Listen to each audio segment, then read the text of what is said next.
Some guidance arrives as feelings, some as symbols, and some as patterns that we repeat until you finally recognize them.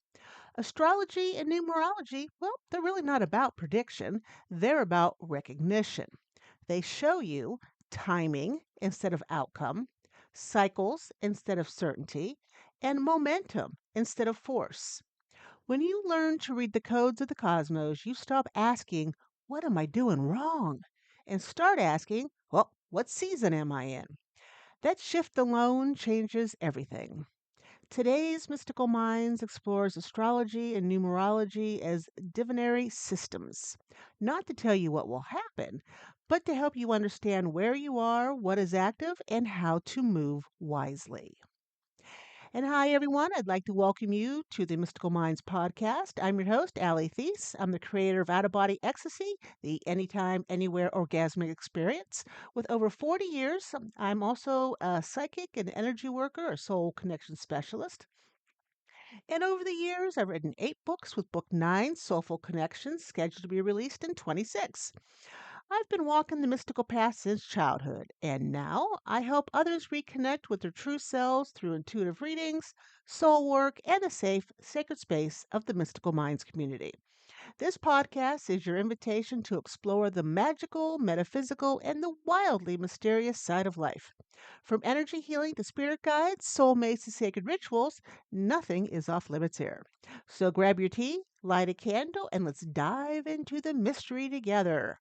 And I apologize for not being here last Monday. I really wasn't feeling too good. Um, I had to put down my cat, Big Cat Ross, on Friday, and by Monday I was still really upset. So I just didn't feel like doing anything on Monday. I'm sure we all can relate to that in one way or the other, right? Right. Some other stuff's going on. Last week, or week before, I think, listed a new set of telepathic subliminals, including options for telepathic connection, telepathic sex, and twin flame style telepathic sex as well.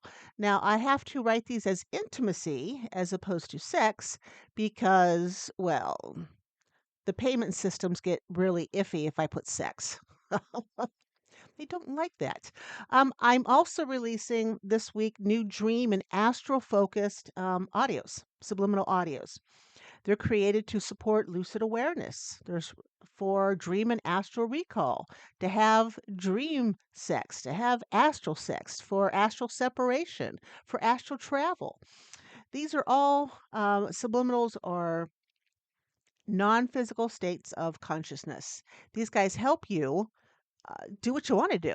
They don't program you to do things that you wouldn't want to do. With the audios, you also get a list of all the affirmations that I use, if I use any other types of frequency, if it's binaural beats, the whole 9 yards. It's been helping a lot of people, so I hope you give it a look and check it out. And if you have any questions, let me know. All right. So let us move on to the card of the week. And of course, oh, I haven't gotten my cards. Where are they? What do I want to use? This one. How about this one? Oh, Lord. I'm doing this on Sunday because on Monday we may not have electricity. It's hard to tell because of all the snow we're getting here. I hope that all of you that are part of this storm system that's going on right now, I hope you're all staying safe and that you do have electricity and that you're off the roads. Um, and just keeping yourself safe and warm. I know none of my animals have moved an inch, the 11 cats and the 1 dog, for quite some time. They're all hunkered down here. There's a lot of snow outside my window. I am not looking forward to shoveling it, but I'm not even going to attempt it until tomorrow, maybe Tuesday. And then I think Monday night here in Ohio, it's supposed to get down to some stupid negative 25 or negative 32. Whatever it is, it's insane. And yeah, no one's going to be seeing me until at least Wednesday. For sure. So let's pull a card for this week. I'm using the Shaman's Dream Oracle by Alberto Villadero and Colette Baron Reed. And let's see what kind of card we pull for us this week. Now, it doesn't matter, of course, if you're listening to this episode right now, or if you come across it 5 years or from now, it this is your card for the week. And we have the Magician's Sword about having confidence in your magic. Ooh, that sounds pretty interesting for the week, doesn't it? It's about having confidence in your magic. Nothing can stop you, and the beauty you seek is right there. Yes. I'm not really familiar with this deck yet, um, but whenever I've come across anything that has a magician and a sword, it's about directing your influence, your energy, um, your focus into something of importance, being positive, etc. So I'm just going to read you the explanation they give. When the magician's sword appears, you are called to cut the cords that bind you to old thought forms and beliefs, or to friends who are not true. With the power of the magician's sword, nothing can stop you, hurt you, or turn you away from the beauty you seek or the goal you desire with all your heart. The sword is a tool, it's not a weapon, so make sure you wield it wisely and for the greater good. Find the stuck places where you are kept tethered to a toxic person, a particular location, or maybe some faulty thoughts or beliefs, and let the blade do its magic.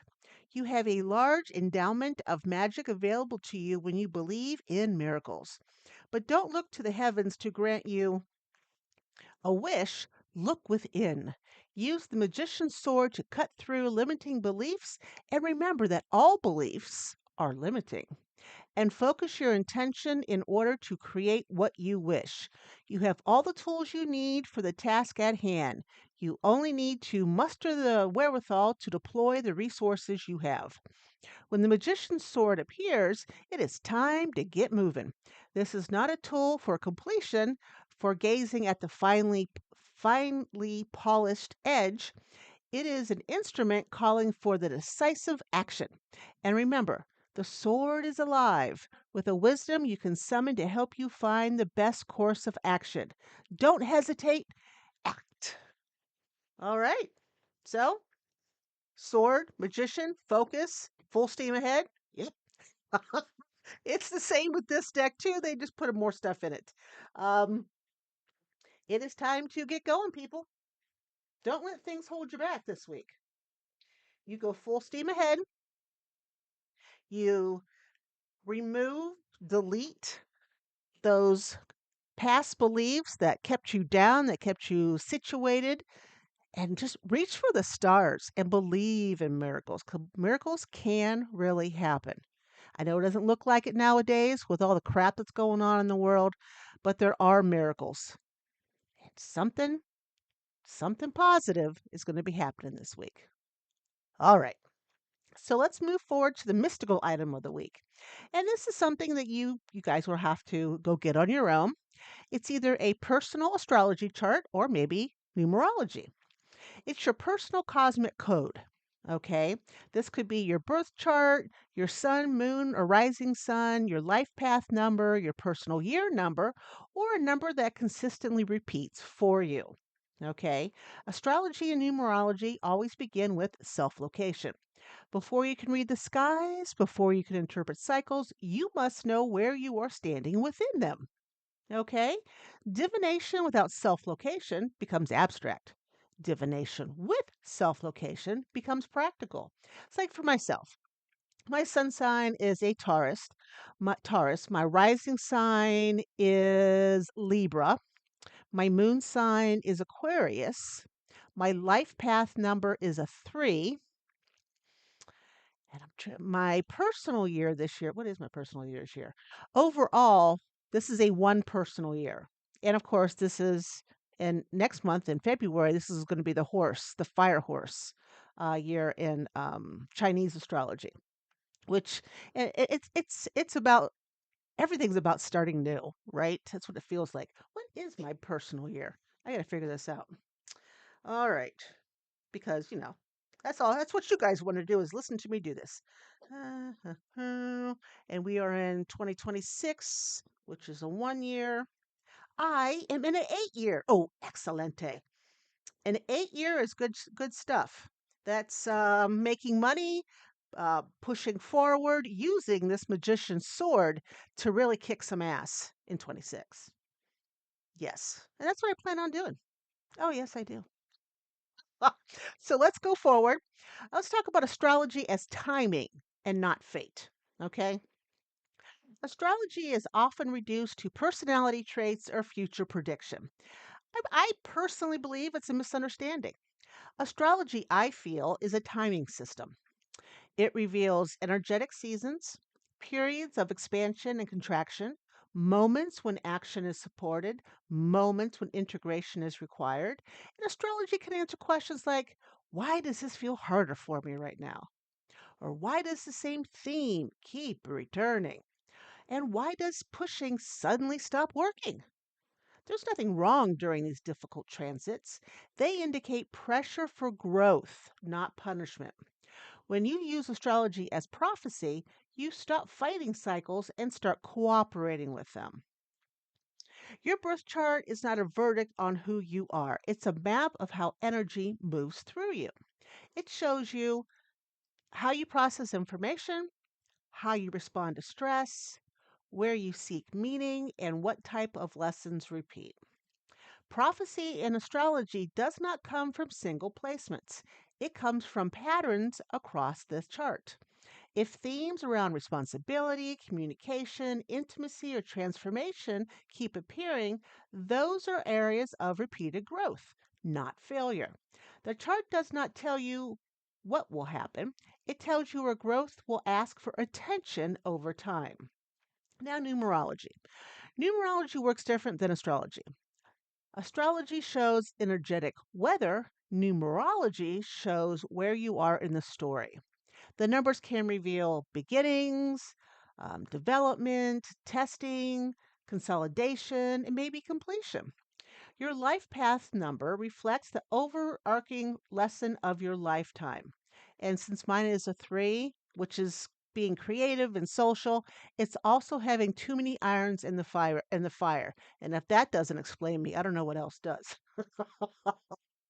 Your personal number reflects the lesson of this year. Many people feel frustrated because they're trying to initiate something during a completion year, which was 2025 universally. It was a 9. Rest during an action year, like this is an action year for me. I can't just sit on my ass. And force clarity through a gestation period or gestation year where things just kind of chill and are bubbling under the surface. Numerology helps you stop mistiming your effort. It answers, what is this phase asking of me? Not what do I want it to give me right now. Okay. Now, astrology and numerology are complementary languages. Astrology explains how energy expresses, where pressure is applied, what themes are activated. Numerology, when cycles begin and end, what phase you're in, what kind of response is appropriate. Together, they create context. Instead of asking, how do I manifest faster? You start asking, what kind of movement is actually supported right now? That question prevents burnout, misalignment, and self blame. All right. Now, divination is not meant to replace choice. Astrology and numerology are tools for orientation, timing, self awareness, and compassion. They are not meant to excuse behavior, delay action indefinitely, or remove any type of responsibility. If a system creates fear, rigidity, or dependency, it's being misused. Healthy divination leaves you clearer, calmer, more grounded, more capable of choice. The goal is wisdom, not certainty. Because, folks, what we're certain in life, someday our physical form is going to die. Absolutely. But our soul goes on for later, which is wonderful. So, your soul work for the week. This is for you to locate yourself in your cycle. It's about orientation, not action. Choose one system, either astrology or numerology. Ask yourself, what cycle are you currently in? Is this a season of initiation, of building, of testing, of completion, of rest? Like for myself, in a 7 personal year, that's rest. That's inward involvement, that's reflection, that's studying, etc. 8 is balls out forward. Let's get your ass in gear and get moving. Okay. And when you go in line with the astrology and the numerology, it's cooperation. And what does cooperation look like for you? You don't want to force anything, you don't want to fix it, you just want to find alignment. Now, prophecy is not about seeing the future, it's about recognizing patterns early enough to respond wisely. Astrology and numerology don't tell you who to be, they remind you where you are. And when you know where you are, you stop pushing blindly and start moving with precision. January closes with awareness, guys, not urgency. Next month, Mystical Minds, we shift into a new energetic chapter. It's going to be exciting. Until then, read the codes, respect the timing, and trust the rhythm you're already moving within. And that's a wrap here, folks, on this episode of Mystical Minds. I hope it sparks something inside of you, a memory, a knowing, maybe a nudge from your soul. And don't forget your soul work for the week. You'll find it under resources for episode. And if you loved what we explored today, don't keep it to yourself. Please share this episode with someone who needs a little magic in their life. If you're craving more, please join us over at the Mystical Minds group.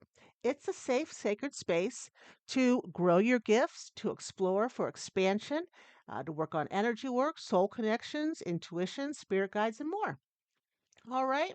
You can also book a private reading or energy work, excuse me, got a tickle in my throat, or a soul session with me, plus your subliminals, let's not forget about them, at outofbodyecstasy.com. I've got you whether you're seeking clarity, healing, or maybe a deeper connection to your soul path. Until next time, stay grounded, stay curious, and remember, endless possibilities, infinite you.